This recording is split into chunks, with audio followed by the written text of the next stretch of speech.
Here anyway. Thanks, Chanley. Ainsley, Minnesota governor calling for moment of silence for Renee Good, the woman involved in the ICE involvedshooting. Griff, National Guard on standby. ICE protests are expected for a third straight day. Brian, Alexis McAdams joins us from downtown Minneapolis with the latest. Alexis, good morning. Well, you saw yesterday some off-toes protests breaking out across the city. I think it's interesting being here on the ground covering it, hearing what some of these people are saying to these border patrol agents and Theseus officers, calling them murderers and killers and spitting at them, which we will get to in a second. I want to show you what happened at this morning, just a short to me go near the scene. This is the first time I have seen Minneapolis police out there trying to, I guess, help. Because they are trying to push all of this debris and basically encampments that were set up right near where the shooting happened. They blocked off the road since this shooting happened, left behind snacks and other items. I don't know for what, although the agents shot his woman in self-defense. The protesters that we have been talking to say that these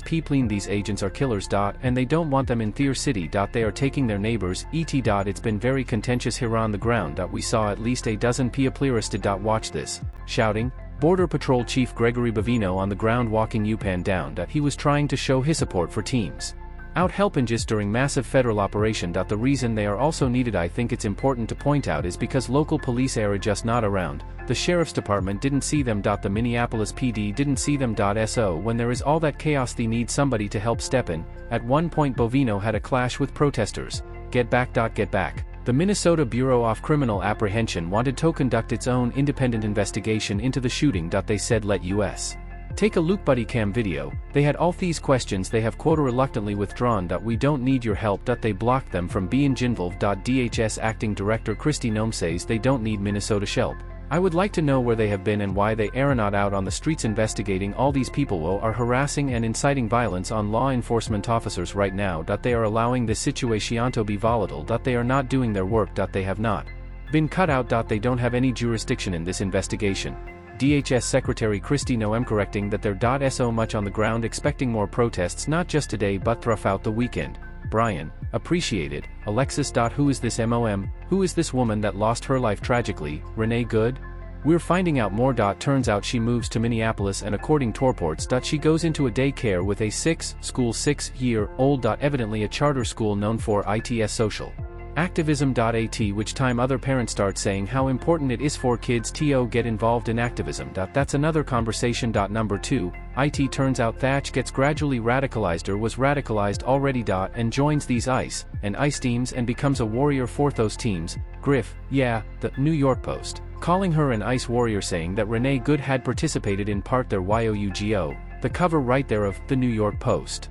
Look at that, warrior on the left. Saying that she was part, Ainsley, of this ICE watch group. And, ICE unbelievable that in America we have these organized groupings in Minneapolis. We saw it out in California months ago. Where groups are allowed to organize to basically dox, identify, and put our ICE law enforcement officers at risk. That's why you have got assaults up 1,300% increase in vehicle assaults. You mentioned that school, Brian. Renee trained against ICE agents what to do and not to do. Very thorough training. 2 Listento commands. To know you rights. To whistle when you seen ICE agent. I know she was doing the right thing. I watched the video plenty of times. I also know in my heart the woman she was doing everything right. However, that's not if you are activist. Not actually true if you are obstructing ICE operation. Ainsley, this just shows you there are 2 tales going on in America right now. You have some people who think she was doing the right thing.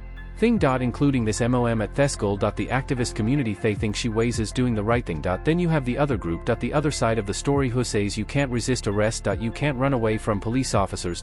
When they tell you to get out off police officers. Brian, she was trained to doit. Ainsley, according to the New York Post, she was trained to resist thieves before the shooting. Part of the group of activists will work to document and resist federal immigration crackdown. Any call her the ICE Watch warrior. Brian, do you believe Fish was trained in detail on what ICE can do and can't do. How to get in their face. How to block them off. She is not the poet from Colorado who wants to raise a 6-year-old child. She is an activist living in Minneapolis with Abbott ICE Group. That's a little bit different than we have been told. Ainsley, the training is very thorough. This lady ended up dead as a result of resisting. Brian, her own actions. Wicht Vice President pointed out yesterday. Vice President Vance, you just suggested that this womanho was killed. Renee Good is part of a broader left-wing network. Who do you think is behind this broader left-wing network? One of the things we will have to figure out. This is the way I put it. When somebody throws a brick at an ICE agent or tries to run over an ICE agent, who paid for the brick and who told protesters to show up and engage in violent activity against our law enforcement officers? You see, just with this most recent terrible incident in Minneapolis, you are see friends off this woman's or other people witnesses saying basically that she was there to engage in obstruction of a legitimate law enforcement operation. How did she get there? How did she learn about this? There is an entire network and frankly some of the media era participating in it that is trying to incite violence against our law enforcement officers. It's ridiculous. It's preposterous, and part of our investigating work is getting to the bottom of it. Who is funding it? Who is supporting it? Who is cheerleading it? And of course, if there is illegal activity related to that, we will get to the bottom of that and prosecute it where we can. Brian, let's get this straight and focus on the Karen do an investigation and have you added. Can you also focus WHO ICE inciting this violence when President Trump took over? It is these Democratic mayors, Democratic governors in Chicago, over in Minneapolis. Now over in Portland, Oregon, asking people to do just that. Get in ICE's way. And what does ICE mandate? To get illegal immigrant criminals off the streets and illegal immigrants out of the country. That's their goal. So, if you can tell me how that is anti-American or why that should be your way of making a living, or how you, as the mother of a 6-year-old, should drop your kid off and then put your life on the line to get in front. U.S. federal law enforcement is beyond me. It's a tragedy that she died. Butaz J.D. Vance said it's of her own doing that she. Now, Ainsley, and straight to a Fox News alert. Overnight, President Trump announcing that he has called off a second wave of attacks against Venezuela. Brian, the commander-in-chief, writing, quote, Venezuela is releasing large numbers of political prisoners as a sign of seeking peace. This is a very important and smart gesture. The USA and Venezuela working well together, especially as it pertains to building in a much bigger, better and more modern form. Their oil and gasinfrastructure, Griff, as the administration works to secure a brighter future before the counter. President Trump telling CNN Hannity he expects to meet with Maria Corina Machado in Washington next week. Do you have any plans to meet with her, and would you accept Nobel Prize she wants to hand to you? I understand she is coming in next week sometime and I look forward to saying hello to her. I have heard she wants to that would be great honor. Meanwhile, top U.S. oil executives are headed to the White House today for a meeting with the president on the future of Venezuela's oil. What does that mean for you and your family? Donald Trump says it means that lower oil prices will happen all over the world. It would be a good thing owned by state-run company and they have literally let it go to shambles. Now these companies will come in, invest reportedly over 100 billion to get the infrastructure going again. But at the end of the day, Venezuela has the world's largest oil reserves: Brian, Chevron, ConocoPhillips, and Exxon Mobil. Here he is talking about what he expects, going to be right here in the White House. Going to meet with the biggest oil people in the world. All coming top 14 companies are coming here. They are going to go in. They are going to rebuild the holy oil infrastructure. They will spend at least $100 billion. It's an unbelievable oil that they have, an unbelievable quality of oil. What does that mean in terms of America's new partnership with Venezuela? Oil prices all over the world, great for everybody. Means lower oil prices for America. Which I have it down. Don't forget I inherited a mess. The talk about affordability, there was no affordability under Biden. He had the worst inflation in history, prices through the roof, and I'm fixing it.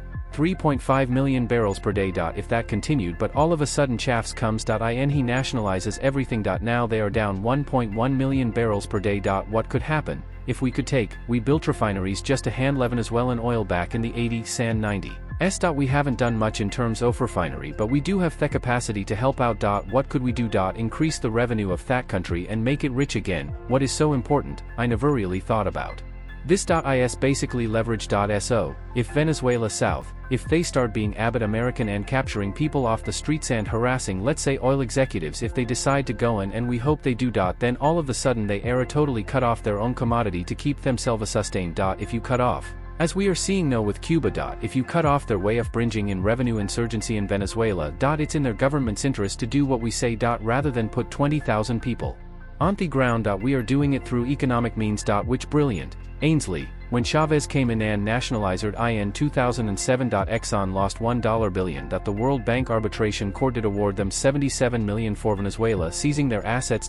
So far, that has not been paid out. When it comes to ConocoPhillips in 2007. They lost $30 billion. Years later. Conoco got an $8.40 billion settlement but has only received $2 billion of that payment, so they have to be a little weary going book in Venezuela even though leadership has changed. Chevron continue operating in Venezuela. The company that runs oil their eyes, state-owned. The pipelines haven't been updated in 50 years. The cost do update to return to peak production would cost $58 billion. And Charles Payne, we interview at him, he said it could cost $100 billion. That's why these companies want to invest $100 billion to get these pipelines. Griff, take over for Venezuela state-run company. The important thing here, and we are going to talk to the man on the tip of the spear that will lead the effort. Energy Secretary Chris Wright, a little bit later. Talk about what this means for not only America's interest but also for the Venezuelan people. Brian, the president is going to put the arm on him. Going to make sure I think they come across the Ainsley. There was video released of the political prisoners released from prison hugging their wives. Leader doesn't agree with them. All more from this story.